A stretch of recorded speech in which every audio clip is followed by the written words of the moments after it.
अक्का साहब की सहेलियों ने की सभी की जम के तारीफ। जी हाँ दोस्तों, स्टार प्लस के मोस्ट पॉपुलर शो गुम है किसी के प्यार के आगे आने वाले एपिसोड में आपको देखने को मिलेगा कि जहाँ रीवा की बात मानकर सभी और ईशान पूजा में बैठने के लिए आ जाते हैं,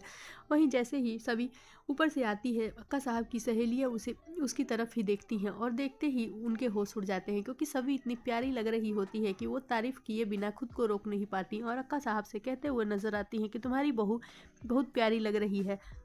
जैसी रीवा को तुम चाहती थी अपनी बहू के रूप में, उससे भी सुंदर सभी दिख रही है। ये सुन अक्का साहब उन लोगों के सामने हंसने का दिखावा करती हैं और वहीं रीवा थोड़ी मायूस हो जाती है। दूसरी तरफ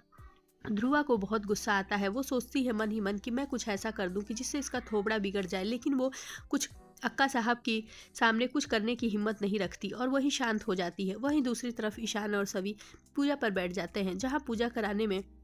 पंडित जी जो जो रस्में कहते हैं सभी ईशान के साथ खुशी खुशी कर रही होती है। वहीं अक्का साहब की हर बात भी मानती है, जिससे अक्का साहब ये सोचती हैं कि चलो इस लड़की को इतनी तो अक्ल आई कि मेरी सहेलियों के सामने मेरी बेइज्जती तो नहीं कम से कम होने दे रही है, या कुछ ऐसा नहीं कर रही है जिससे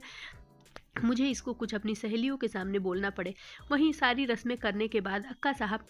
का आशीर्वाद लेने के लिए सभी ईशान के साथ झुकती है। वहीं एक बार उसे लगता है कि कहीं अक्का साहब फिर ऐसा ना हो कि उसके सर पे हाथ ना रखें, लेकिन अपनी सहेलियों के सामने अक्का साहब अच्छा बनने का पूरा ढोंग करते हुए नजर आती हैं और सभी और ईशान को सदा सुहागन रहने का सभी को आशीर्वाद देती हैं और ईशान के साथ खुश रहने के लिए कहती हैं। जी हाँ दोस्तों, आगे आने वाले एपिसोड में देखना दिलचस्प होगा कि अब अक्का साहब जब खुद ही सभी को खुश रहने का आशीर्वाद दे दी हैं, तो आगे कौन सा षड्यंत्र रचती हैं जिससे सभी कॉलेज जाना और अपने आईएएस बनने का सपना छोड़ने के लिए उसको मजबूर करती हुई नजर आएंगी। तो बने रहिए आगे के अपडेट्स के लिए हमारे